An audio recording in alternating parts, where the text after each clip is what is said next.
Fareed Khan is with the Rohingya Human Rights Network and joins us now. Mr. Khan, thank you very much for taking the time. Thank you. What do you make of this plan to repatriate? Well, frankly, it's very disturbing, and it's a danger to the lives of the Rohingya who will be returned to Myanmar, to the very people who have been persecuting and killing them. Why do you think this is happening now, and how do you think they arrived at this kind of a deal, and even coming down to details about how many numbers per day? Well, I don't know how they came about with the number, but there was an agreement signed back in November between Myanmar and Bangladesh. And it should be noted that that agreement was reached without the involvement of the international community or the United Nations. The United Nations indicated at that time that it was very concerned about this agreement. And this is a repetition of what's happened in the past, where in previous instances where the Rohingya have been attacked by the military, the Myanmar military, they have fled to Bangladesh. There's been agreement signed between the two nations to repatriate them. And those Rohingya who were returned were not returned to their homes, which were destroyed.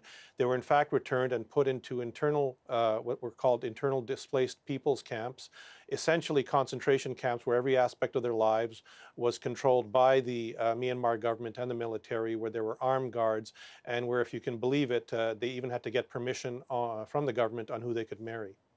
What are you hearing about the situation in Myanmar? I mean, have we seen any sign of improvement from what we've heard of have been horrific circumstances? Actually, no, there's no indication that there's been any improvement. In fact, reporters and aid workers and human rights workers who have been in the Bangladeshi refugee camps, who have spoken to Rohingya refugees, when asked about this, many of them said, we would rather die here in Bangladesh than have to return to what we had to face at the hands of the Myanmar military. This is a situation that Canada and the international community should be intervening in, because if they don't, then what will happen is that the Rohingya will be repatriated, and they will face the exact same thing that they were facing previously. It would be like asking Jews who escaped Nazi Germany before World War II to return to Germany under the Nazis.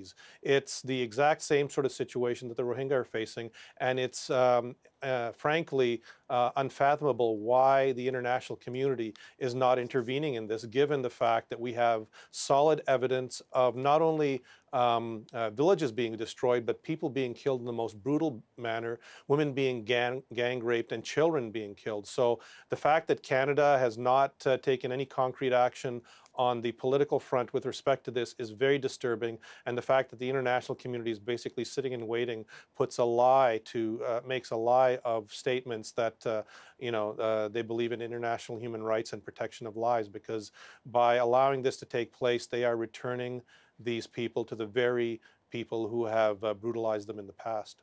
From the Rohingya Human Rights Network, Fareed Khan joining us in Ottawa. Thank you very much. Thank you.